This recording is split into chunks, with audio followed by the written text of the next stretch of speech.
de encuentros, al decano de la facultad, el doctor Juan de Dios Villegas, por su permanente apoyo institucional, y a la directora del área de prácticas clínicas, la doctora Ruby Campas, por su compromiso con la formación integral de los estudiantes. Gracias a su aval y al respaldo de la universidad, hoy podemos llevar adelante esta instancia tan valiosa para nuestra comunidad académica. Hoy estamos en nuestro cuarto episodio con un tema muy importante, dando inicio a la temporada de patología cardiovascular. Federico, ¿estás por allí? Sí, señor. Aquí estoy. Adelante.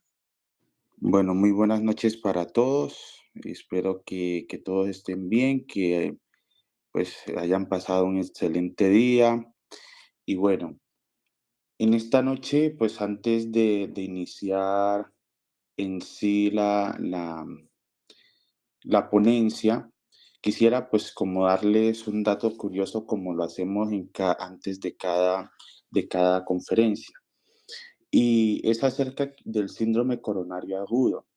Y es que este síndrome pues, sigue siendo una de las principales causas de muerte a nivel mundial. Y pues este es el responsable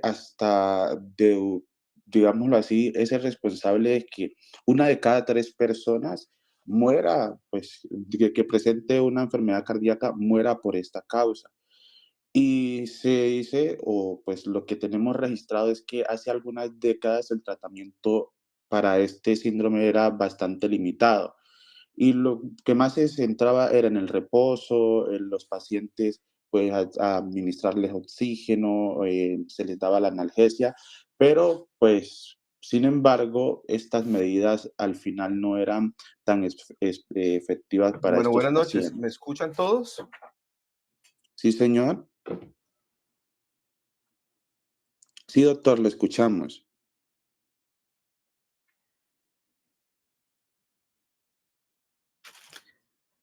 Bueno, entonces, siguiendo con esto, como les decía, en esto, pues en sí no existían, pues antes los trombolíticos, ni mucho menos existía la angioplastía, ¿ya? Y pues en esto la morbilidad hospitalaria, pues podía pues, superar incluso hasta el 30% en estos pacientes. Ya hoy en día, pues gracias a los avances médicos, a los avances tecnológicos que hemos tenido, ya contamos pues con trombólisis, también con angioplastía primaria, también contamos con unidades coronarias que se pueden dedicar precisamente a manejar estos síndromes cardíacos. Y esto lo que ha es reducido de una forma bastante drástica la morbimortalidad en los pacientes, incluso llevándolos a tener una mejor calidad de vida. Y bueno, quería dejarlos con este dato para que nosotros podamos entender la importancia que tenemos como médicos de conocer y también cómo manejar de una forma integral este síndrome. Muchas gracias. Bueno, buenas noches. Listo, entonces gracias Federico por el dato. Nuevamente dándoles la bienvenida pues al Ateneo Académico. Bueno, entonces sin más preámbulos, le doy la bienvenida al doctor Benjamín Hilera Andrade. El profe es egresado, hizo su pregrado en la Universidad San Martín. Es especialista en medicina interna, graduado de la Universidad de Ciencias Médicas de La Habana, Cuba, y especialista en epidemiología de la Universidad Autónoma de Bucaramanga. Bueno, profe, le damos la bienvenida y a su charla. Bueno, muchas gracias. Vamos a hablar esta noche del síndrome coronario agudo. Es un tema bastante amplio, pero esto es sumamente importante a la hora de su práctica como médicos generales. Es una enfermedad muy prevalente, es la principal causa de muerte dentro de las enfermedades cardiovasculares y siendo las enfermedades cardiovasculares en sí también la principal causa de muerte. Así que es un tema de mucha sensibilidad. Yo hoy en día me desempeño como especialista en medicina interna en la unidad de cuidados intensivos y en la sala de medicina interna, hospitalización y urgencias del Hospital Universitario del Valle, y también estoy en el Hospital Mario Correa, soy docente universitario. Entonces vamos a iniciar rápidamente. Esto es un tema pues bastante extenso. Espero que lo podamos hacer un poco dinámico y nada, les pido la mayor atención posible para que no se pierdan en algún punto de la conferencia.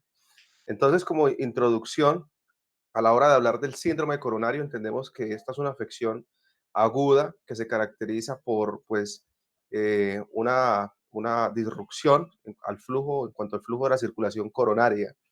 Nosotros, cuando hablamos del síndrome coronario agudo, pues tenemos tres entidades. Uno es el infarto agudo de miocardio con elevación del ST, el otro es el infarto agudo de miocardio sin elevación del ST y el otro es la angina inestable.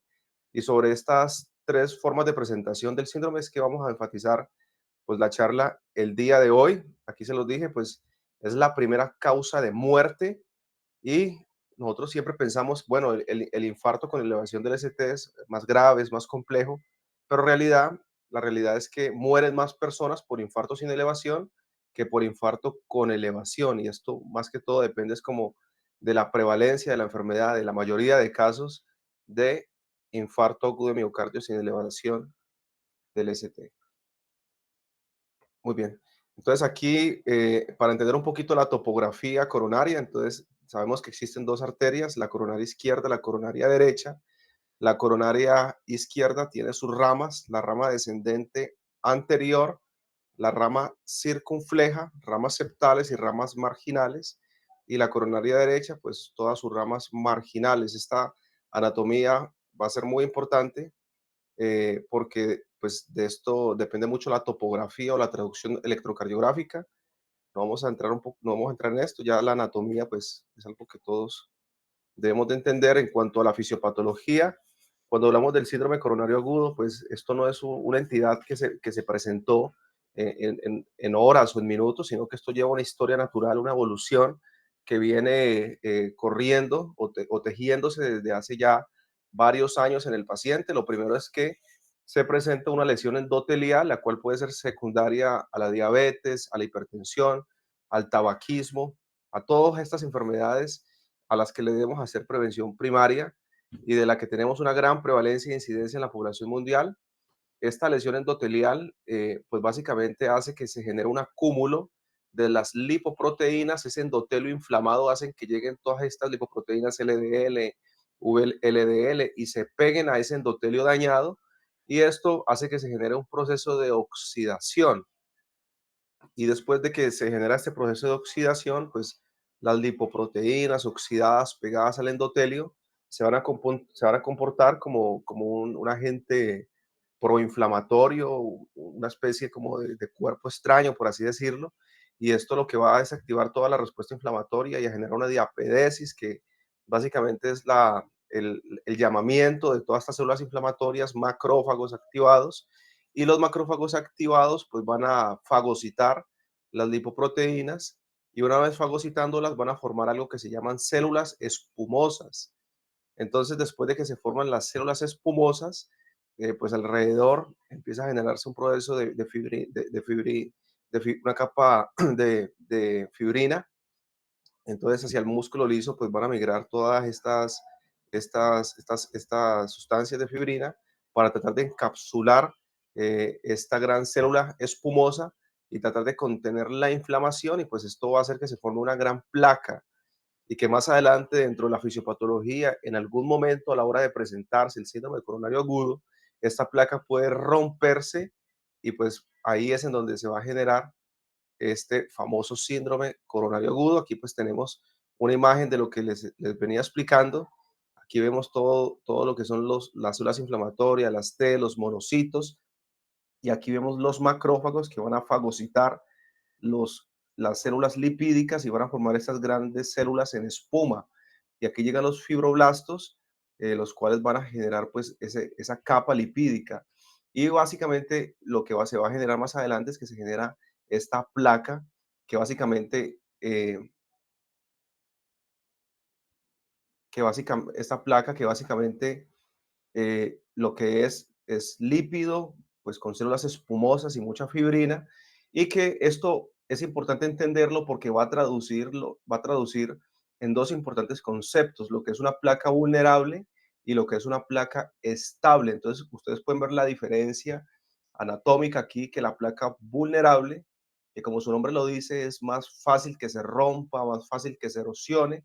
¿Por qué? Porque la capa de fibrina es una capa muy delgada, pero la capa lipídica o el centro lipídico es mucho más grueso. Entonces aquí tenemos la luz. Esta luz debería ser completa. Ya ven ustedes que hay cierto grado de estenosis o reducción de la luz.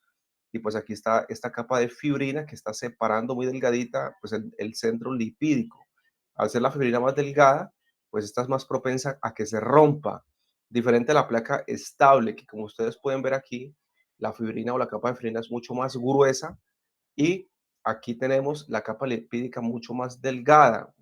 Si tenemos un paciente que ya ha pasado por todo este proceso fisiopatológico y de repente pues tiene muchos factores de riesgo, es hipertenso, es diabético, a lo mejor fuma, está mal controlado. El señor de repente tuvo un chico de fútbol y se fue a jugar fútbol y empieza a correr o tuvo un encuentro íntimo y se tomó algún medicamento que tiene cierta, digamos, función excitante a nivel cardiovascular, pues el paciente entra a un estado hiperdinámico al jugar fútbol y correr o al estar en esa situación pues íntima, pues básicamente va a aumentar el flujo coronario rápidamente, bruscamente, y ese aumento súbito del flujo coronario pues puede hacer que esta placa se rompa. Entonces aquí, esta placa vulnerable, al romperse, lo que va a generar rápidamente es que se va a exponer la íntima o una porción del endotelio, que se llama la íntima, y al exponerse esto va a activar una cascada de coagulación y van a llegar las plaquetas y van a llegar la fibrina, y no es fibrina vieja como la que está aquí. Esta fibrina es una fibrina que ya lleva aquí tiempo, ¿no? Mientras se constituyó la placa, ¿no? Al romperse ella, pues va a llegar nueva fibrina, van a llegar nuevas plaquetas y va a generar un coágulo que va a generar una oclusión completa de la luz. ¿Listo? Esto sucede en la placa vulnerable y al generarse una oclusión completa de la luz se va a generar el famoso infarto agudo de miocardio con elevación del ST. Esto lo causa la placa vulnerable. Ahora, la placa estable, pues al tener una capa de fibrina mucho más gruesa, pues esta no se rompe, sino que esta va creciendo, va creciendo, va creciendo y va generando una obstrucción progresiva de la luz. El paciente tiene una obstrucción del 10, del 20, del 30 a través de los años, 40, 50, 60. Y cuando esta obstrucción llega al 90%, pues ya hay una hipoperfusión y puede empezar a tener un síndrome coronario crónico, o en el caso en que la obstrucción sea muy grande y el paciente haga un vasoespasmo acá, pues va a tener un síndrome coronario agudo sin elevación del ST. Esta no se rompe, esta no se desprende porque la capa lipídica es una capa bastante gruesa, entonces nosotros, pues hoy en día trabajamos con la última definición de infarto, el último cambio que tuvimos fue en la guía europea del 2018, en el consenso, y con esa definición seguimos trabajando hasta el día de hoy. Entonces, básicamente, para nosotros decir que tenemos un paciente con un síndrome coronario agudo, eh, tipo infarto, tenemos que cumplir con dos características. Uno, que tiene que haber una lesión miocárdica que tiene que ser aguda y dos, que tiene que haber isquemia. ¿Ok? Muy bien. Entonces, vamos a trabajar primero con la definición de lo que es una lesión miocárdica aguda. Entonces, yo les pregunto a mis estudiantes, ¿ustedes qué entienden, doctores, por lesión miocárdica? Y entonces ellos dicen, no, pues yo entiendo por cambios electrocardiográficos, elevación del ST, a lo mejor angina, a lo mejor cambios segmentarios dinámicos en el eco. No, la lesión miocárdica, pues es un daño de la célula. Cuando se afecta la célula y se muere la célula y se destruye la célula, lo que va a liberar es su contenido, o sea, que va a liberar troponinas. Cuando yo hablo de lesión miocárdica aguda, yo elevo troponinas porque tengo muerte celular, tengo muerte del miocito. Y claro que sí, yo puedo tener lesión miocárdica crónica. Por eso la definición es clara. La lesión miocárdica tiene que ser aguda.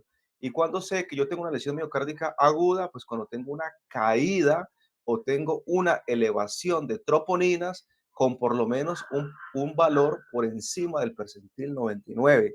Entonces, Pues nada, los estudiantes míos, yo les pregunto siempre, ¿y ustedes saben cuál es el percentil 99? Pues ninguno sabe.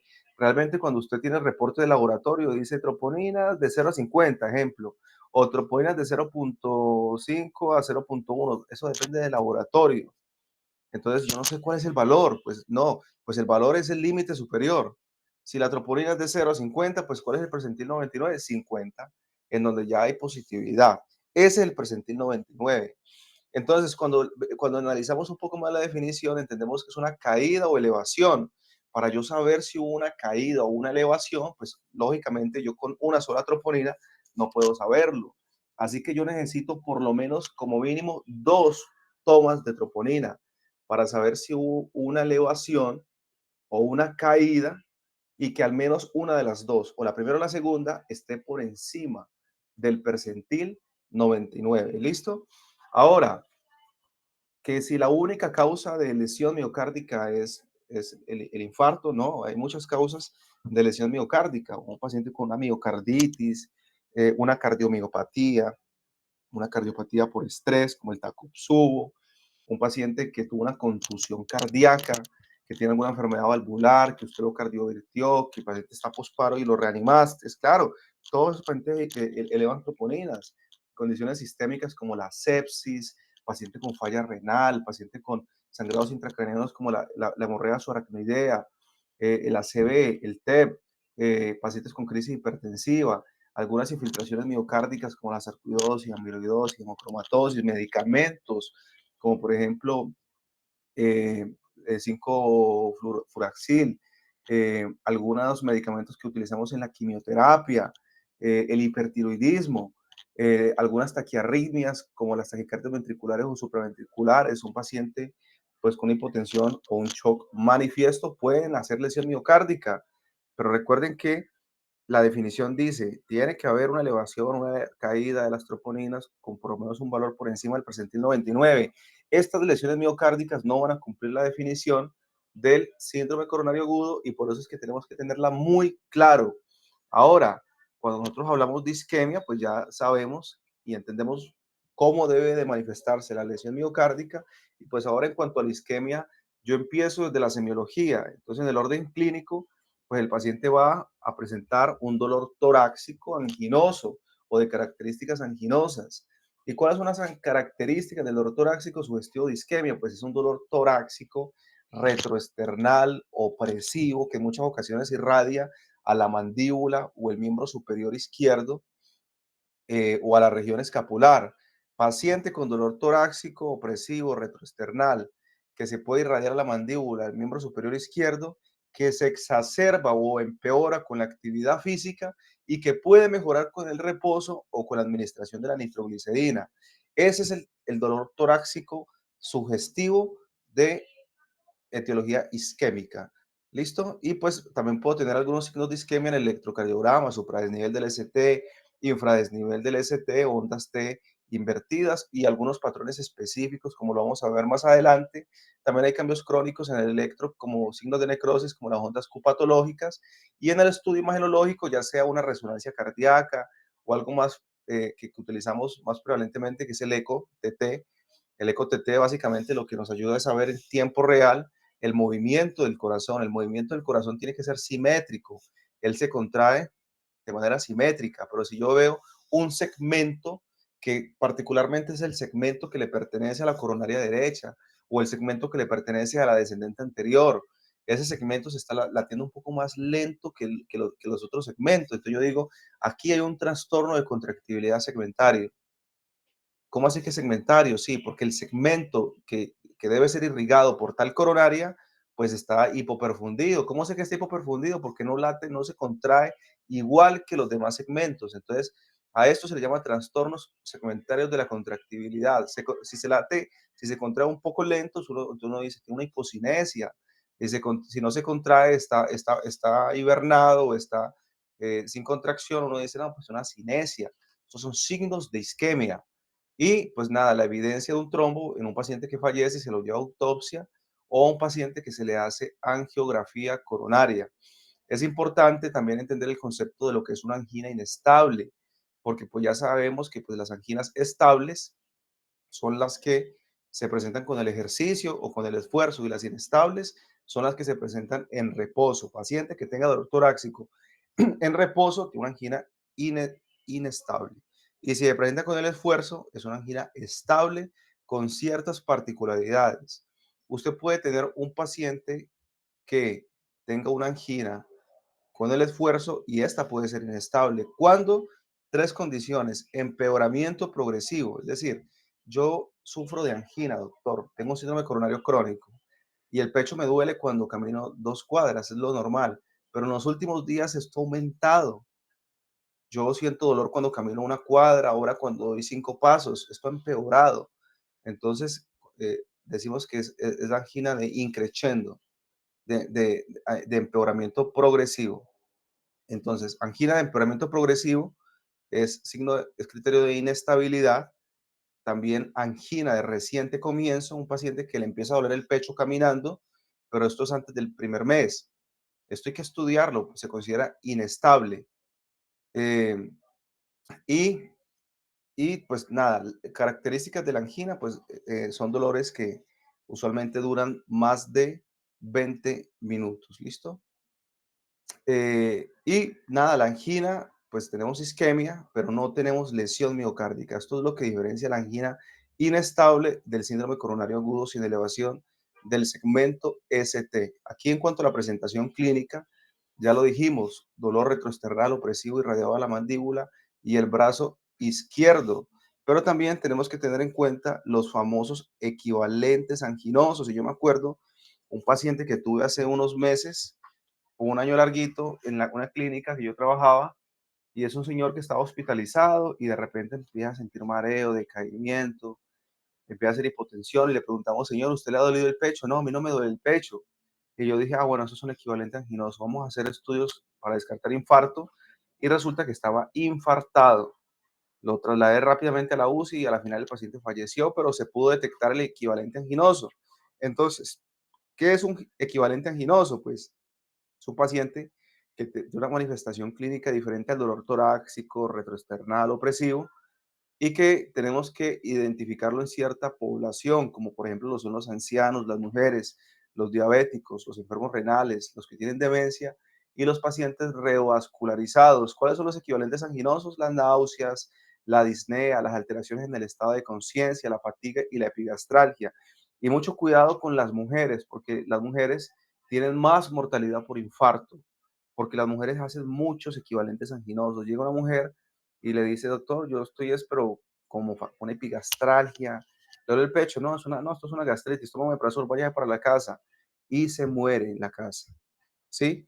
Eso es importante.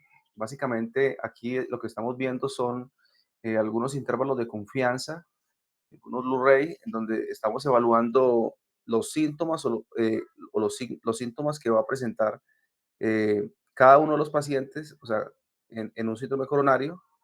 Entonces, aquí en esta tabla, pues estamos hablando de, de que eh, vemos que todo son factores de riesgo. Aquí estamos viendo que en ese estudio lo que ellos buscaron fue a un paciente que está infartado, cuántos de ellos tienen dolor torácico típico, cuántos de ellos se les irradia el hombro izquierdo, mejoran con la nitroglicerina, y básicamente todo esto lo que mostró es que, sí, claro, cada uno por separado, mire que supera la unidad, así que son factores de riesgo, pero la realidad es que nosotros no podemos decir que un paciente con alguna de estas sintomatologías puede tener o no tener el infarto. Entonces yo puedo, digamos, decir: ah, tiene un dolor irradiado al hombro izquierdo, tiene náuseas y tiene vómito. Así que con esto es típico o atípico, así que esto es infarto o no es infarto. Es decir, yo solamente con las manifestaciones clínicas no puedo precisar si ese dolor torácico es de origen coronario. Y por culpa de esto o a consideración de esto, lo que se sugirió en las últimas guías es dejar de utilizar el concepto de típico y atípico. No, tiene un dolor torácico típico. Este señor puede estar infartado, ingresa, lo va a hacer un electro. Ah, no, esto es atípico, váyase para la casa, que esto no debe ser un infarto. Esto fue lo que mostró Y por eso la guía recomienda dejar de utilizar esta palabra atípico, porque como vimos, acá un paciente sin ningún signo sugestivo o signo típico puede estar infartado, como en los equivalentes anginosos. Entonces ellos dicen, ustedes tienen que categorizar al paciente con dolor torácico en el que usted está enfocando hacia un infarto como paciente con dolor torácico cardíaco, paciente con dolor torácico posible cardíaco o paciente con dolor torácico posible no cardíaco. Y tenemos, pues, o desaconsejan el uso de la nitroglicerina como herramienta diagnóstica, porque antes decíamos, le damos nitroglicerina, si mejora no es, es un infarto, y si no mejora, pues no lo es. Pues esto en ese estudio se demostró que no tiene diferencias estadísticas. Eh, y básicamente cuando decimos que es un dolor cardíaco, pues decimos que es un dolor cardíaco cuando es un dolor retroesternal que es opresivo, se irradia el hombro izquierdo, que además de eso se empeora con el esfuerzo y que además de eso mejora con el reposo. Es decir, tiene tres características. Es retroesternal, opresivo y todas las cosas.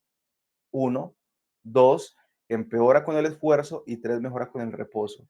Es un posible cardíaco cuando tiene dos de las tres y es un posible no cardíaco cuando tiene una de las tres. Entonces, miren que en el nivel más bajo de sospecha, que es cuando tengo un posible no cardíaco, nunca yo digo que no tiene un dolor cardíaco. O sea, yo no soy sistemático, yo sistemáticamente no voy diciendo, es atípico, no tiene, no es infarto, no es cardíaco, no, sino que siempre queda como esa margen de posibilidad en que el paciente sí pueda estar infartado y esto desde el orden clínico te obliga a hacer otras intervenciones en cuanto al diagnóstico, como lo vamos a ver en el abordaje, porque básicamente hasta este punto, pues tenemos lo que es anamnesis y pues en el examen físico vamos a ver cómo está la presión, cómo está la frecuencia cardíaca, a lo mejor tiene algo que es un signo de falla cardíaca, que puede ser un galope, puede tener signos de falla, estertores, eh, puede tener un soplo de reciente comienzo porque a lo mejor el infarto le genera una disfunción valvular. Bueno, todo esto es el examen físico. Y antes de los primeros 10 minutos tengo que hacer un electrocardiograma. Entonces, eh, en los primeros 10 minutos, cuando el paciente llega desde el triax a todo paciente con dolor torácico, se le tiene que hacer un electro, no importa que si sea una mujer de 15 años que dice que acabó de pelear con el novio y que llegó porque el pecho le duele. Le tiene que hacer un electro, no se puede subestimar. La guía nos lleva a que todo paciente, por menor sospecha de que sea un dolor cardíaco, es decir, en el escenario de un posible no cardíaco, le tienes que hacer un electro desde el trias y la enfermera está en la obligación que desde el trias le haga el electro y se lo lleve usted como médico. No puede esperar 3 horas un paciente con dolor torácico para que usted lo valore con el electro. No puede ser. El triage del dolor torácico no es el mismo triage de otro paciente. ¿Listo? Y en los primeros 30 minutos usted tiene que hacer biomarcadores. Y todo esto lo hago para tratar de buscar cumplir la definición para yo poder hacer diagnóstico. ¿Cuál es la definición? Paciente con lesión miocárdica aguda y paciente con isquemia. ¿Listo? Entonces aquí, pues básicamente las guías nos dan unos algoritmos muy buenos. Tenemos dos grandes padres de esto en cuanto a la cardiología, que son los europeos y son los americanos. Pues básicamente los europeos dicen, pues usted puede tener una probabilidad baja de estar infartado, usted puede tener una probabilidad intermedia, o usted puede tener una probabilidad alta. Y nosotros lo vamos a simplificar. Esto lo hacemos desde la clínica. Vamos a ver si los signos son típicos o no, o, es o más bien si es un dolor cardíaco o posible cardíaco, en dependencia de las características, si es un dolor que es retroesternal, opresivo, si irradia el cuello, a la espalda, o a lo mejor el paciente llegó inestable o está en paro y se tuvo que reanimar y está conectado pues a soporte o a supresor. Entonces, ahí uno va determinando el riesgo del paciente. Usted pues ya ve las alteraciones en el electro, por ejemplo, un dolor que sea atípico o posible no cardíaco sin cambios eléctricos y las troponinas sean negativas y la curva o el control sea negativo, pues yo esto básicamente, yo puedo descartar un infarto y decir, esto es un dolor no cardíaco. pero una probabilidad intermedia, un paciente con un dolor sí típico, que los cambios electrocardiográficos, pues, no son elevación del ST, pero sí hay signos de isquemia, como por ejemplo infradesnivel o ondas T, y las troponinas son positivas, pero están ahí como en el palo. Este paciente, pues yo puedo tomar 2 decisiones, pues lo ingreso, tengo que observarlo y después pues yo voy definiendo, esto es una angina inestable, esto es un infarto sin elevación del ST o quizás es un dolor no cardíaco. Lo ingreso para hacer a lo mejor estudios no invasivos como el eco, buscando trastornos de contractibilidad, es decir, buscando isquemia por otro lado. Pero si el paciente tiene un dolor típico, está inestable, tiene elevación del segmento ST, las troponinas francamente positivas, cumple con la definición, pues yo hago diagnóstico del paciente y considero que tiene un infarto con elevación del ST y pues ya inicio el abordaje diagnóstico de mi paciente. Aquí tenemos pues lo que hacen los americanos y básicamente los americanos dicen, no, pues si usted tiene un paciente con dolor torácico agudo, pues nada, se va igual a la historia clínica y al examen físico.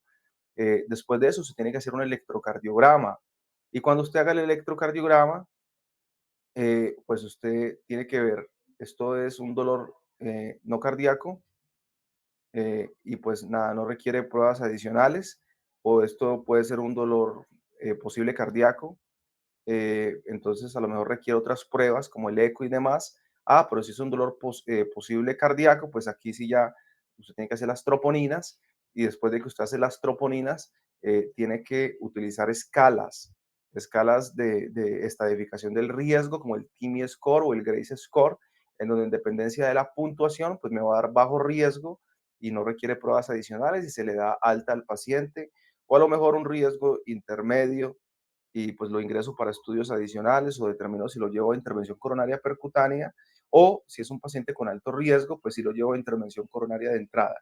Es decir, mire que la guía americana pues como que tiene un poco más de complejidad y más por la utilización de las escalas, a diferencia de la guía europea, que es más práctica, es la clínica, el electro, las troponinas y ya tome la decisión, no pierda tiempo, ¿listo? Entonces aquí no vamos a hacer mucho hincapié en esto, pero pues esto es electro, eh, y básicamente es importante nosotros entender cuáles son las caras afectadas pues, del corazón y así podemos saber cuál es la arteria que está comprometida y en dependencia de esto, pues hay intervenciones en el tratamiento que debemos hacer o que debemos dejar de hacer. Entonces aquí básicamente vemos que la cara inferior es D2, D3 y ABF, esto es cara inferior. Aquí tenemos la cara septal, el septo B1, B2, la cara anterior B3, B4 y esto pues conforma el ápex o la cara apical, lo que es la cara anteroseptal. Y aquí tenemos la cara lateral alta, que es B5, B6, ABL e incluso D1. Y tenemos pues la cara posterior, que ya luego les voy a decir cómo vemos la cara posterior. Por eso es importante para nosotros entender la topografía del infarto, porque a veces tenemos infartos de ventrículo derecho y hay cosas que no se pueden hacer. ¿Listo? Aquí vemos pues que las alteraciones en el ST, nosotros, uno de los ejemplos muy bonitos es que cuando, por ejemplo, usted se aprieta, ejemplo, el brazo, digamos, se aprieta el brazo, usted se le empieza a entumir porque hay hipoperfusión, pero usted no se le empieza a entumir el brazo desde donde lo está apretando, o sea, desde lo más proximal, no. O sea, se le empieza a apretar el brazo desde los dedos y el entumecimiento va subiendo. Es decir, nosotros tenemos las arterias epicárdicas aquí, van por fuera del miocardio y ellas penetran y la perfusión se da desde el endocardio, desde adentro hacia afuera. Es decir, cuando tenemos una lesión subendocárdica, pues vamos aquí a tener un descenso del ST. Quiere decir que esto está acá. Entonces, en la parte interna del miocardio todavía no se ha extendido hasta para volverse transmural. Entonces, antes decía, no, pero es que yo puedo tener un infarto subendocárdico, o sea, que está aquí, o lo puedo tener epicárdico, aquí afuera. ¿Cómo yo voy a tener un infarto aquí afuera sin tener comprometido el subendocardio? Es decir, si yo tengo un infarto epicárdico, tengo comprometido el subendocárdico. Es decir, cuando tengo un infarto epicárdico, mal dicho, porque se debería decir transmural, es que se comprometió toda la extensión del ventrículo, desde el endocardio hasta el epicardio, y aquí se constituye la famosa elevación del ST. Entonces, la palabra subepicárdica, uno se cuestiona mucho y lo ideal sería entender como subepicárdico a lo transmural. Bueno, cuando tenemos una elevación significativa del segmento ST, pues básicamente cuando tenemos más de 0.1 milivoltios en todas las derivaciones, exceptuando B2 a B3. ¿Qué es 0.1 milivoltios? Hacia arriba sería un cuadrito chiquitico. 5 cuadros chiquiticos equivalen a uno grande. Y 10 y 2 grandes o 10 chiquitos, eso equivale a 1 milivoltio. Es decir, que cada cuadro chiquitico equivale a 0.1 milivoltio, y yo para hablar de elevación, pues tiene que ser 0.1, un cuadro chiquito, excepto en B2 y en B3, porque en B2 y en B3 las cosas cambian. Entonces, ¿cómo sería básicamente en los hombres B2 y B3? Sería, si tiene menos de 40 años, 2 cuadros y medio. Si tiene más de 40 años, 2 cuadritos. Y en mujeres, un cuadrito y medio o 0.5 milivoltios. De resto, en todas es un cuadro chiquito, y B1 y B2 y B3, pues en dependencia mujer o hombre, menor de 40, 2 y medio, mayor de 42, y mujeres 1 y medio. Bueno, y pues básicamente siempre comparamos el punto J con el segmento PR, que básicamente es esto. PR, aquí, desde acá, comparamos la elevación, y esto es el punto J, sugestivo de una elevación del ST, como lo podemos ver aquí en este ejemplo. Miren acá el PR dónde está, y miren dónde está el punto J, y miren que esto es en caras continuas. ¿Listo? Muy bien. Aquí, pues básicamente, pues además de la elevación del ST, pues también podemos tener una onda T invertida. La onda T invertida, para usted cumplir definición de que sea isquémica, tiene que ser menor de 1 milímetro hacia abajo, y esto tiene que ser en más de 5 caras, en 5 caras, que debe incluir de 1, de 3 a BL, y desde B2 hasta B6, sin ningún problema. Y pues esto básicamente deteriora levemente lo que es el pronóstico en el infarto. Y aquí abajo, pues sí, el infradesnivel del ST, esto habla de, pues, de una isquemia un poco más grave que lo que puede ser el infradesnivel de la inversión de la T. Y aquí, en este infradesnivel, lo que nosotros vamos a encontrar básicamente es un infradesnivel de 0.05, medio cuadrito chiquitico, y en B2 y B3, pues más de un cuadrito chiquitico. ¿Listo? Aquí lo vemos en las imágenes, la T invertida y el infradesnivel del ST. Hay algo que es importante que ustedes lo sepan, y es la famosa imagen en espejo o la imagen especular. Pues básicamente es una imagen recíproca, pues en las derivaciones opuestas. Es decir, yo tengo la elevación en una cara, pues lo vemos aquí, por ejemplo, miramos la cara lateral, B4, B5, B6, ABL y D1. Esto es cara lateral, alta. Miren la elevación del ST. Elevación, ABL de 1, B4, B5, B6 está elevado, incluso está elevado el septo. Entonces, esto es un infarto antero, esto está comprometiendo la cara anterior, septal y lateral. Aquí está también elevado, miren, B2, B3. Sí, esto es anterolateral. Pero cuando yo me voy hacia la cara inferior, que es una cara opuesta, entonces miro D3, infradesnivel. Mire ABF, infradesnivel. Entonces la gente dirá, no, pues tiene un infarto con elevación en la cara anterolateral y tiene un infarto sin elevación en la cara inferior porque tiene infradesnivel. No, estas son imágenes especulares. La cara opuesta a la que se elevó, pues forma en el electrocardiograma un infradesnivel. ¿Listo? Y a esto se le conoce imagen en espejo, y es muy útil para algo que más adelante les voy a mostrar, Aquí tenemos la onda Q patológica, que esto ya habla de necrosis. Básicamente, esta onda Q normal, que debería ser chiquitica, se pone grande y básicamente se convierte en un 25 o más de un 25% de lo que es todo el QRS. Esto lo vamos a ver en B1 y B2 y por lo general dura más de 1 milímetro. No se le olviden de esto, pues también tenemos que entender lo que es un infarto multivaso, y básicamente vamos a tener una elevación del segmento ST en ABR y B1. Entonces aquí vemos B1, el ST está elevado, eso es una definición como tal. Luego nos vamos a buscar ABR, vemos una elevación, B1 y ABR están con una depresión generalizada del ST, de más de 6 derivaciones. Miren, B4 depresión, B5 depresión, B6 depresión, mire, D2 depresión. Y cuando usted encuentra esto, usted dice, esto es un infarto multivaso o esto es un infarto del tronco, de la coronaria izquierda, peligrosísimo. Hay que correrle a esto, es muy grave. Se puede ocluir el tronco o puede haber un infarto multivaso. Y aquí, pues vamos a ver lo que es un infarto posterior. Aquí nos utilizamos lo que es la imagen en espejo.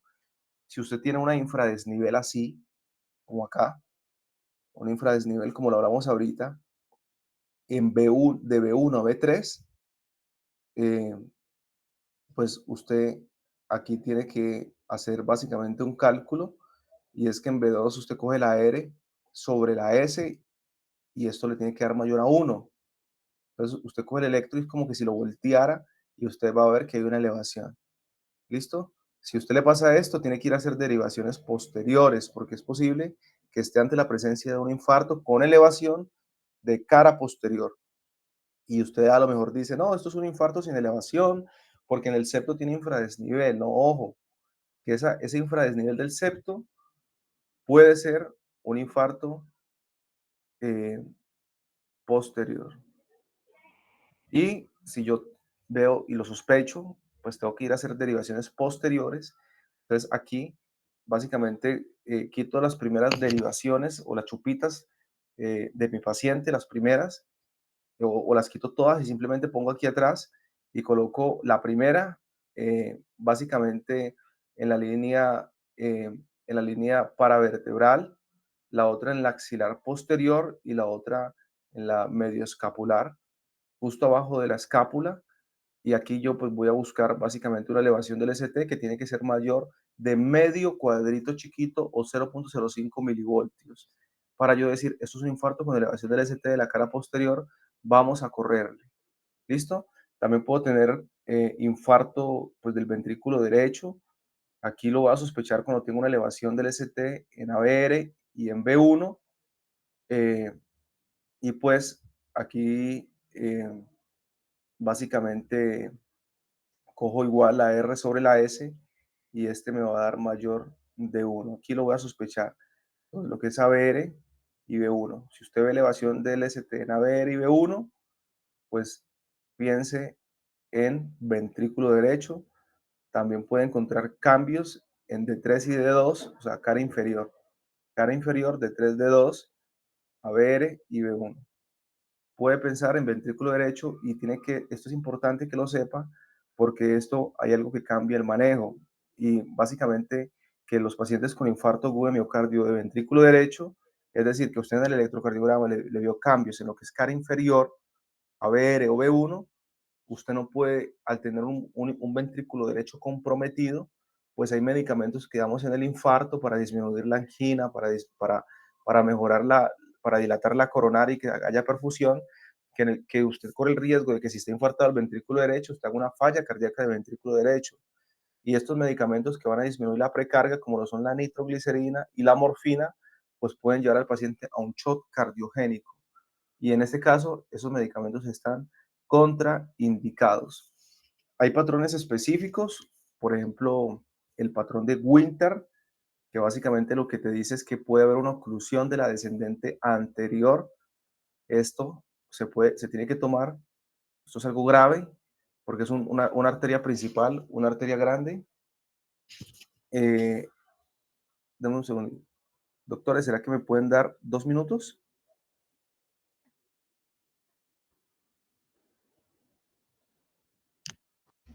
Sí, señor. Sí, señor. Deme 2 minutos. Es que se me va a descargar esto.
Bueno, un paréntesis, recuerden a todos los asistentes que al finalizar la charla hay un pequeño quiz de 5 minutos y pues la idea es que pues, todos lo puedan desarrollar para recibir su certificación de la ponencia del día de hoy. ¿Listo?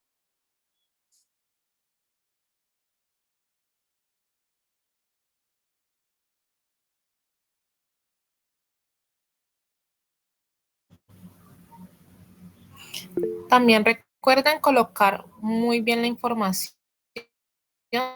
tanto lo que es el correo y su otra información para que de esta manera pueda llegar bien el certificado.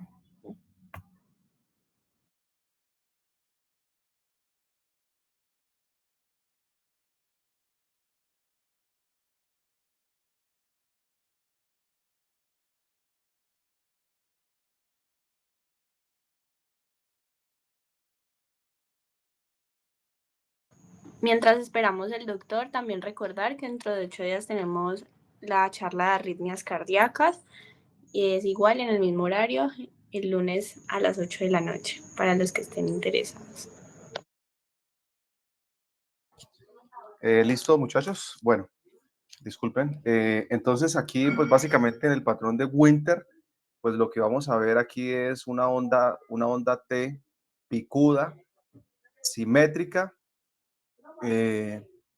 con una depresión del ST mayor a 1 milivoltio y ausencia de supradesnivel del ST y elevación del ST en ABR. Entonces aquí vemos en esta imagen, por ejemplo, cómo está la onda T picuda, miren acá, una onda T picuda, y aquí pues también está el infradesnivel del ST. Entonces, como ustedes pueden ver acá, aquí no hay ningún supradesnivel del ST. Entonces uno dice, ¿será que esto es un infarto sin elevación? No, esto es un equivalente de elevación del ST. Mucho cuidado. Entonces, patrón de Winter, no ves elevación del ST, pero ves una T hiperaguda que está precedida de un infradesnivel del ST. Esto es grave porque esto lo que representa es una oclusión de la coronaria derecha. ¿Listo? Muy bien.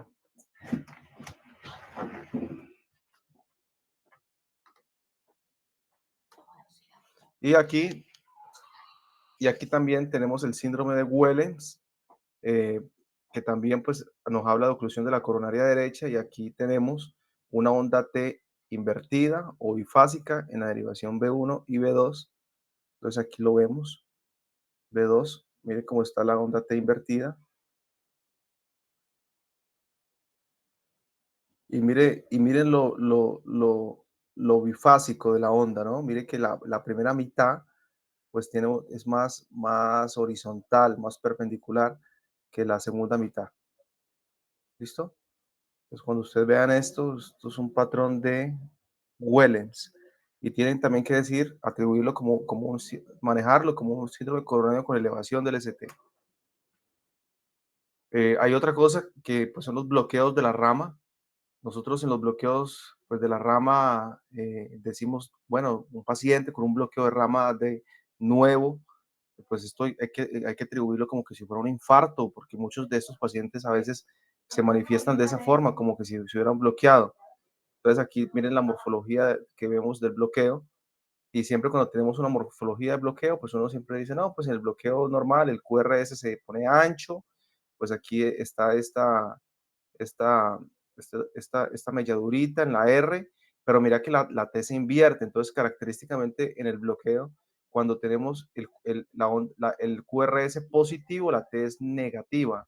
Y cuando tenemos el QRS negativo, pues la T es positiva. Esto siempre pasa en los bloqueos, ¿sí? Entonces, aquí es importante que ustedes tengan en cuenta que tanto el bloqueo de rama derecha como el izquierda, en el contexto de un infarto, aumentan la mortalidad. Por eso es que siempre que tengas un bloqueo, tenés que ver si es un bloqueo isquémico o no. ¿Y cómo nosotros sabemos si es un bloqueo isquémico o no? Pues aplicamos lo que son los criterios de Esgarbosa y también tenemos los criterios de Barcelona. Y para resumírselos, porque pues aquí esto básicamente tiene su definición, una o más derivaciones con elementos del ST mayor de milivoltio, concordante y demás, pero básicamente les voy a resumir Escarbosa y Barcelona. Cuando tenemos un infarto, cuando tenemos un bloqueo no isquémico, tenemos una discordancia fisiológica. ¿Qué es una discordancia fisiológica? Pues que básicamente aquí el QRS es negativo y la T es positiva. QRS negativo, T positiva, o QRS positivo, T negativa. Eso es lo normal de un bloqueo, la discordancia fisiológica. Pero ¿qué pasa en los bloqueos isquémicos? Que usted va a tener una concordancia antifisiológica. Eso es lo resumido de Escarbosa y Barcelona. Por ejemplo, en este electro yo estoy viendo un bloqueo de rama, mire el QRS ancho, esta morfología diferente, pero mira aquí, discordante, discordante, discordante, discordante, discordante, discordante, hasta que llego acá, a D1. Mira la concordancia acá. QRS positivo, T positiva, concordante. Esta es concordante, mire cómo está D1, concordante, ¿sí? ¿Qué otra está concordante? Mire ABL también está concordante. Mire B6, concordante. Entonces, cuando usted tenga concordancia antifisiológica en el bloqueo, pues esto traduce en que este bloqueo es de etiología isquémica y pues tiene que empezar a iniciar pues el abordaje. En cuanto pues a los biomarcadores, nosotros sabemos que existen muchos biomarcadores que ya no los utilizamos de rutina, como la CKMB, eh, por ejemplo, que pues ahora tiene otras utilidades y lo que se utiliza hoy en día son troponinas más específicas, troponinas que tienen más sensibilidad como la troponina I y la troponina T. Yo tengo la troponina I, es mucho más sensible que la T, preferimos la I. Y también tenemos diferentes tipos de troponinas I y T como las sensibles y las ultrasensibles. Usualmente en nuestros escenarios tenemos las sensibles. Y las ultrasensibles, pues sí, las hay en clínicas como en Banaco, Valle de Lili, en el HV creo que tenemos son las sensibles. Y obviamente las ultrasensibles son mejores que las sensibles y pues la I es mejor que la T. Aquí hay un concepto importante. Un segundito.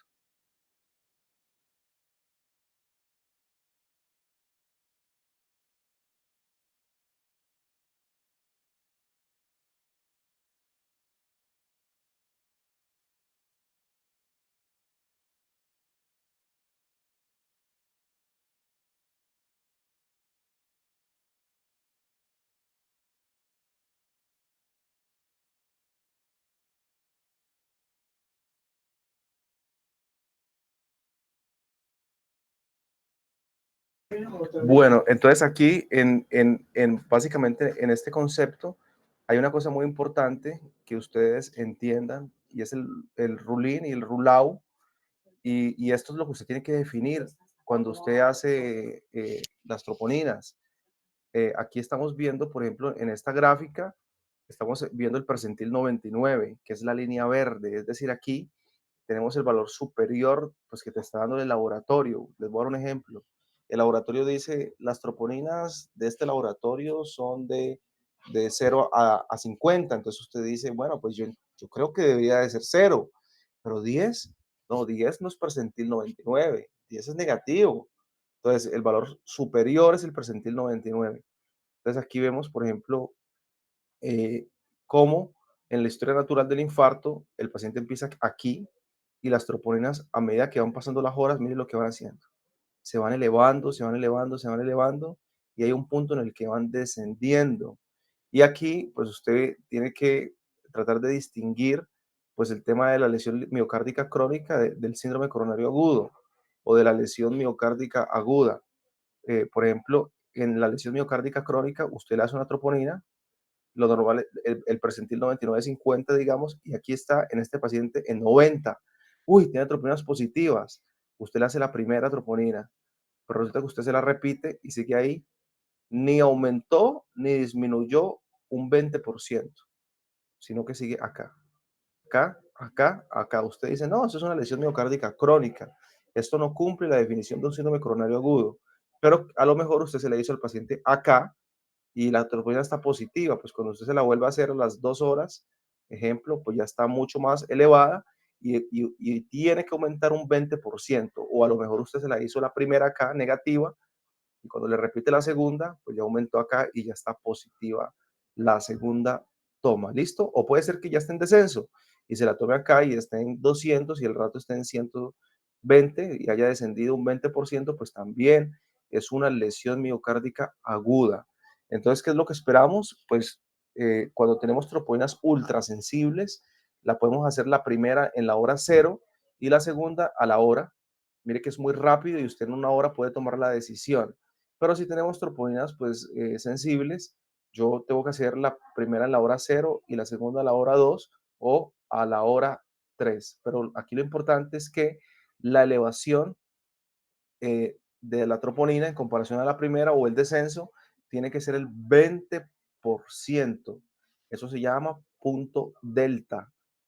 Cumple delta cuando se eleva el 20% o disminuye el 20% en comparación a la troponina basal.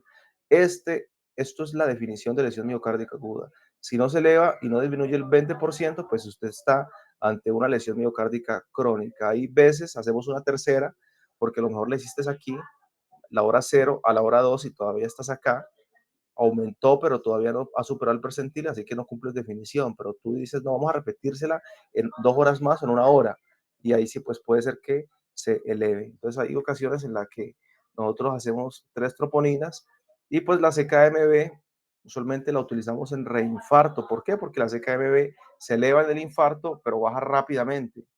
¿Listo? En cambio, la troponina está elevada como 4, 5, 6 días, entonces usted no sabe si está reinfartado porque pues la troponina todavía está bastante elevada. Bueno, entonces aquí pues básicamente un poquito de lo que ya hablamos. Aquí tenemos la troponina, pues usted hace el control. Usted hace el control de las troponinas y usted puede decir el round cuando no cumple, no aumenta más del percentil, o Lurrin cuando definitivamente usted vio que sí cumple pues el delta o la definición de lo que ya dijimos. ¿Listo? Bueno, en cuanto al manejo, ya nosotros hicimos el abordaje diagnóstico y en cuanto al manejo, hay una cosa que sí quiero precisarles y es que cuando usted tenga, digamos, alteración de los segmentos en el electro, pues digamos que usualmente los segmentos tienen varias derivaciones. Por ejemplo, cara inferior de 3 ABF y de 2. Usted tiene que tener compromiso de 2 segmentos, ¿sí? Por ejemplo, de 2 y ABF. No puede ser solo ABF y por allá otra cosa, ¿no? Para que sea isquémico. Eso creo que se me pasó a decírselos. Bueno, entonces en el manejo inicial, pues está esta mnemotecnia que básicamente es la bebé mona. Y aquí, pues tenemos los beta bloqueadores, las estatinas, los bloqueadores o los inhibidores del P2Y2, como el clopidogrel, prasugrel, la noxaparina, anticoagulantes, la M, morfina, O de oxígeno, N de nitritos y aspirina, bebé mona. Aquí les voy a hablar, pues primero que todo, sobre los que están en azul y al final de la charla les hablaré sobre el P2Y12 y la anticoagulación porque esta cambia en dependencia si es un infarto con elevación o si es un infarto sin elevación, eh, o se le hizo fibrinolisis o si se llevó a intervención coronaria percutánea. Entonces, pues a un paciente que esté infartado, pues el paciente está taquicárdico, el corazón está latiendo rápido para tratar de mejorar el gasto cardíaco, tiene una isquemia, entonces late muy rápido. Y cuando late muy rápido, pues básicamente lo que sucede allí es que pues aumenta la demanda de oxígeno y al aumentar la demanda de oxígeno, pues eso empeora la isquemia, esta zona de penumbra, pues se va engrandeciendo, se va generalizando. Entonces yo tengo que poner a mi corazón a reposar. Entonces yo lo que tengo que hacer es reducir la frecuencia cardíaca y pues por eso utilizamos los beta bloqueadores. Yo inicio con el metoprolol endovenoso, le pongo 2.5 miligramos endovenoso. Puedo utilizar pues, algo oral como el carvedilol 6.25-12.5, el metoprolol succinato oral de 25 a 50 miligramos. ¿Cuándo no puedo ponerlo?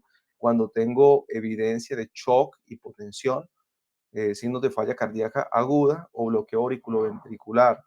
Necesito colocar las estatinas, usualmente pongo estatinas de alta intensidad como la rosuvastatina 40 o la torvastatina 80. Entonces dicen, no, pero yo la estatina, de aquí a que yo baje el colesterol, no, pues es que ella tiene un efecto pleiotrópico, es decir, estabiliza la placa y pues esto, además de eso, mejora la tolerancia a la isquemia. Entonces, agudamente me llegó el paciente, beta bloqueador, si no tiene contraindicación, debo poner estatina. Esto lo hago con todos los pacientes que estén con el síndrome coronario, sea elevación, sin elevación o angina.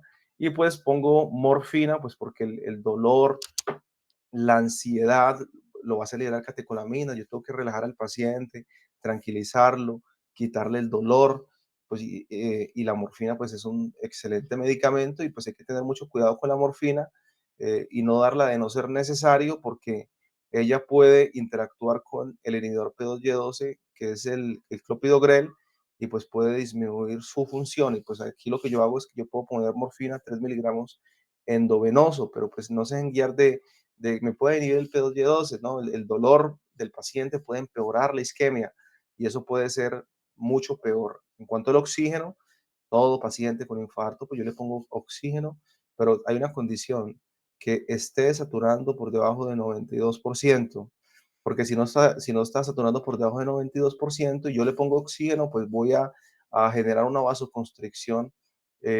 hiperoxémica y esto va a generar la isquemia, va a aumentar los radicales libres, entonces solo en el paciente desaturado. Y pues los nitritos es un vasodilatador, eso me dilata la coronaria siempre que yo estoy infartado. No solo es el trombo, por ejemplo, sin elevación del ST, sino también el vasoespasmo que se genera. Entonces hay que tratar de dilatar para mejorar la isquemia. Esto es un antianginoso. Los nitratos los utilizo. Tengo la nitroglicerina sublingual o nitroglicerina endovenosa y pues tengo que evitarlo obviamente en pacientes con hipotensión o pacientes, ojo, que hayan consumido inhibidor de fosfodiesterasa, que ese es el sildenafil, el Viagra. Pues un paciente que haya estado en un acto íntimo, haya tomado Viagra y usted hoy le mete nitritos, pues lo choquea. Eso tiene que preguntarlo, ¿usted tomó Viagra o algo por el estilo de entrada? Lo otro es la aspirina. Todo paciente que da el inhibidor de la COX, antiagregante, una carga de 300 miligramos y luego continúo de 75 a 100.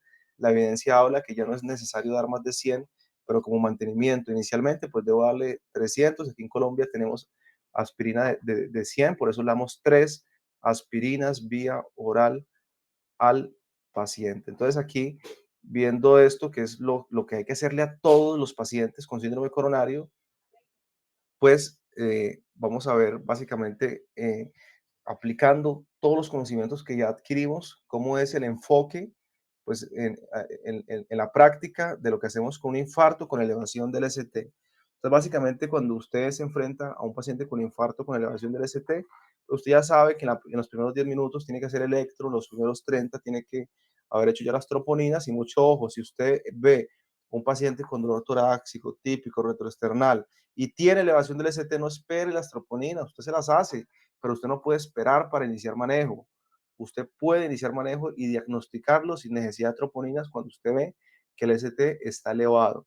Hay dos posibilidades cuando usted se enfrenta pues, a esta condición.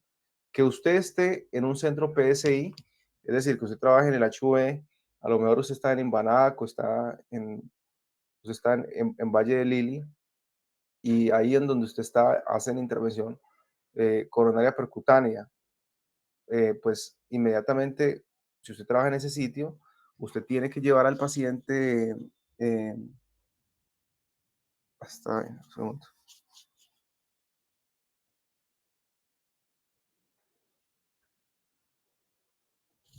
Si usted trabaja en ese sitio, usted tiene que llevar al paciente inmediatamente a llamar a hemodinamia y le tiene que hacer un cateterismo en los primeros 60 minutos, eh, rápidamente, ¿no? Y si usted no trabaja en un centro PSI, pues usted eh, tiene que saber, pues, mirar dos características. Usted dice, ¿será que yo estoy cerca o a menos de 120 minutos de un centro PSI que lo pueda remitir o estoy a más de 120 minutos? Por ejemplo, usted trabaja en el Mario Correa, pues usted sabe que el centro PSI es ahí en Imbanaco. ¿Cuánto se demora una ambulancia? ¿10 minutos? ¿15? Pues usted inmediatamente, el paciente le hace todo el manejo que ya hablamos previamente y lo remite para que el paciente se le haga una PSI antes de los 90 minutos cuando llegue al centro. ¿Listo? Pero si usted trabaja en un sitio en el Cauca y está en una vereda, por allá haciendo el rural, y el centro PSI queda más de 120 minutos, hay que trasladarlo en lancha, en avión, pues usted tiene que trombolizar al paciente. Usted inicia fibrinolisis, ya tenemos medicamentos para eso, ahorita lo vamos a ver, y tiene que iniciar la fibrinolisis en los primeros 10 minutos. O sea, esto tiene que ser rápido. Pero no, ya usted le inició fibrinolisis, ya no tiene que hacer la intervención coronaria percutánea, no. Usted le hizo fibrinolisis y usted eh, tiene que trasladar a su paciente pues a un centro de PSI. Entonces aquí, pues básicamente, usted puede trombolizar o fibrinolizar y tiene que saber si la fibrinolisis fue efectiva o fue fallida, fue exitosa o fue fallida. Entonces, si fue fallida la fibrinolisis, pues el ST no disminuyó más del 50%, el paciente pues todavía sigue con dolor torácico, pues entonces fue fallida y usted tiene que trasladarlo rápido y lo ideal es hacer el cateterismo o la PSI antes de 1 hora, pero si la trombolisis fue exitosa, usted lo lleva a intervención coronaria percutánea ya electiva y usted tiene que hacérsela antes de 24 horas, así que trombolizarlo le da 24 horas de tiempo, pero si es fallida tiene que llevarlo a intervención coronaria percutánea de rescate y tiene que ser antes de la hora. Pues aquí en la evidencia sabemos que la intervención coronaria, la reperfusión, tiene beneficios si usted la hace antes de las 12 horas, mejora un poquito la mortalidad si la hace en las primeras 48 horas y después de que el paciente tiene 48 horas con el infarto y el infarto ya ha sido evolucionado, pues no hay mucho beneficio en cuanto a la mortalidad. Eh, cuando nosotros hacemos una revascularización quirúrgica, o sea, el cirujano de tórax lo opera, le pone un puente mamario eh, o un puente de la safena, pues cuando usted no puede hacer PSI por algún motivo o tiene una anatomía coronaria compleja. Entonces aquí básicamente tenemos las dosis de los anticoagulantes como la enoxaparina, de los antiagregantes como el clopidogrel, el ASA, y pues de los fibrinolíticos, que usualmente lo que utilizamos hoy en día es el alteplase, activador tisular del plasminógeno, y pues básicamente la dosis usted le va a poner en bolo 15 miligramos, después en 30 minutos le pone 50 miligramos y después en 1 hora le pone 35 miligramos para cumplir 100 miligramos. La ampolla viene de 100, perdón, viene de 50, entonces usted diluye 2 ampollas en 100 de solución salina, entonces le va a quedar 1 miligramo por cada cc. Entonces le pongo 15 cc en bolo, luego le pongo, eh, eh, luego le pongo 50 cc en 30 minutos y luego los otros 35 pues en 1 hora. Y aquí están las dosis, 0.75 miligramos, que más o menos son 50, y 0.5 miligramos, que más o menos son los 35. Bueno, antes nosotros utilizamos la streptokinasa.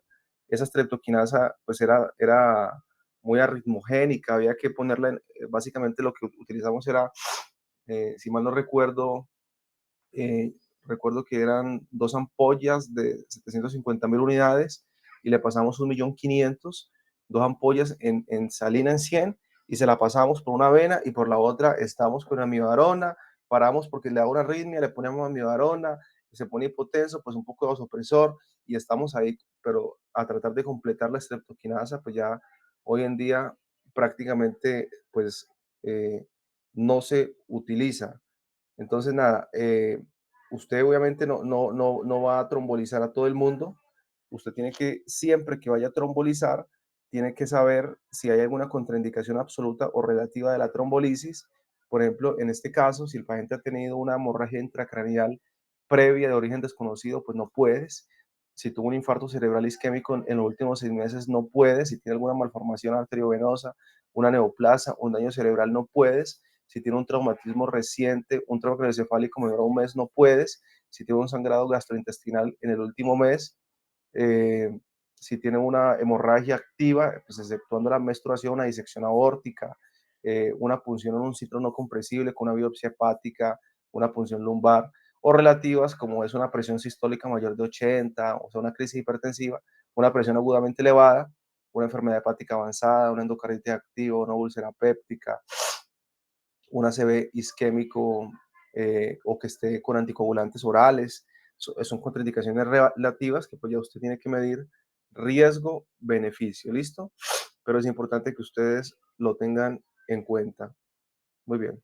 Entonces aquí ya, pues en esta parte ya es el enfoque básicamente de lo que es el infarto agudo de miocardio sin elevación del segmento ST.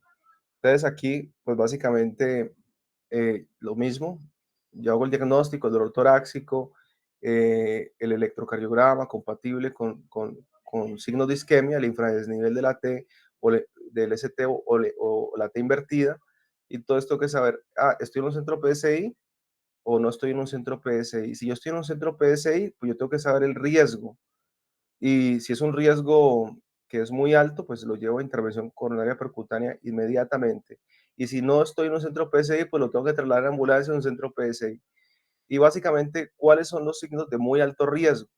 Entonces, todo paciente que tenga inestabilidad hemodinámica o shock cardiogénico, dolor torácico, pues que está recurrente, persiste, a pesar del tratamiento médico, que tiene signos de falla cardíaca, que tiene algún tipo de arritmia, que hizo paro el paciente, que tiene complicaciones mecánicas, un soplo, un compromiso valvular, o que tiene cambios dinámicos electrocardiográficos, el ST sube, baja.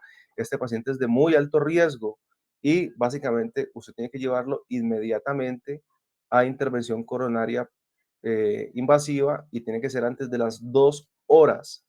Y pues también, si no es muy alto riesgo, puede ser de alto riesgo. ¿Cuándo es de alto riesgo?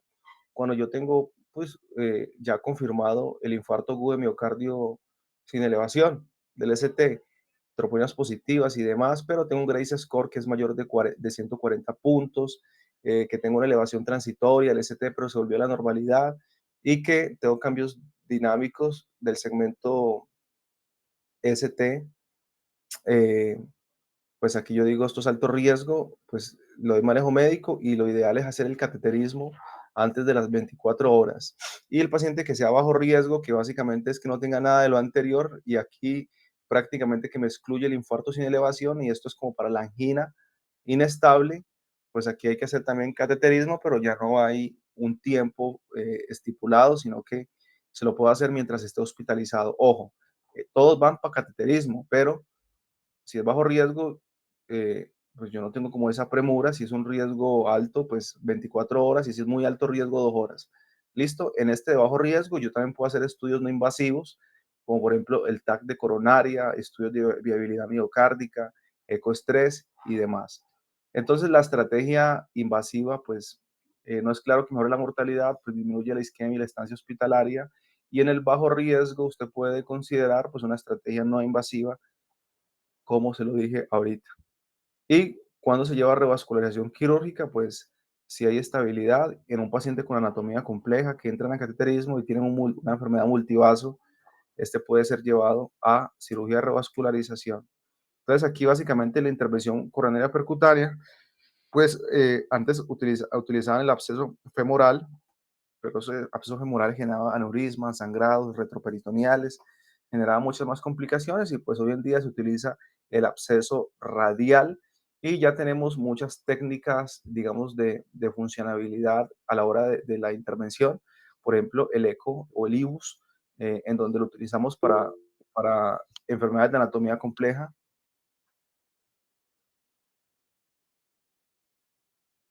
Bueno, no sé, yo creo que sí, déjame ver. 5 minutos. ¿Qué dices de los 5 minutos? Si quiere. Qué bueno, profe. Bueno, entonces ya vamos a terminar rápidamente esto. Entonces aquí, pues utilizamos FFR, son técnicas básicamente de hemodinamia, cirugía cuando es multivaso y pues no se intervienen otros vasos, sino que se interviene el vaso culpable por el estudio culpable. Pues aquí están. Yo creo que, no sé si alcancemos, ya esto es más de la parte que nos faltaba de la antiagregación, la anticoagulación, y terminamos. Entonces aquí sí, aquí básicamente en esta parte del inhibidor P2Y12, el prasugrel tiene más evidencia que el ticagrelol y el ticagrelol más que el clopidogrel. Utilizamos clopidogrel en pacientes que tienen alto riesgo de sangrado, mayores de 75 años o que fueron trombolizados. Como pretratamiento yo no utilizo inhibidor P2Y12 si lo voy a llevar a intervención coronaria percutánea, excepto si el paciente tiene más de 24, si yo sé que si le va a hacer la intervención después de 24 horas, pues ahí le doy el inhibidor P2Y12, aquí están las dosis del prasugrel, carga 60, continúo con 10, ticagrelol 180, continúo con 90, y clopidogrel 60 y continúo con 75 al día. Entonces aquí está cuando en la anticoagulación, si yo voy a llevarlo a intervención coronaria percutánea, pues prefiero las heparinas no fraccionadas, como la enoxaparina, si lo hago, y cuando lo llevo a intervención coronaria percutánea, cuando él sale de la intervención, le quito la anticoagulación. Cuando yo le hago fibrinolisis y no lo llevo a intervención, pues lo ideal también es enoxaparina y lo tengo que anticoagular por 8 días. Cuando yo doy tratamiento médico, también lo anticoagulo solamente por 8 días. En cuanto a la heparina no fraccionada, pues aquí están las dosis en trombolisis. La heparina bajo peso molecular, pues aquí están las dosis. Cuando es sin elevación del ST, en la PSI, igual, durante el tratamiento, manejo médico, pues lo anticoagulo durante 2 semanas. Ya esto lo pueden revisar ustedes. Y muchas gracias. Aquí hay un proverbio bíblico que dice: el entendimiento en la palabra, el entendido en la palabra hallará el bien, y el que confía pues en Dios es bienaventurado. Así que muchas gracias, espero que haya sido de beneficio para ustedes. Muchas gracias, doctor Benjamín Hilera. Excelente charla, de verdad muy didáctica. Creo que todo la hemos comprendido perfectamente, el estado del arte en el manejo del síndrome coronario. Muchísimas gracias. Muchísimas gracias a todos ustedes. Excelente conferencia, te felicito, Benjamín. Sigue adelante. Muchas gracias, profe. Julián, ¿alcanzamos las preguntas? Listo, doctor, sí, señor. Buenas noches a todos. Muchas gracias al doctor Benjamín por tan excelente ponencia.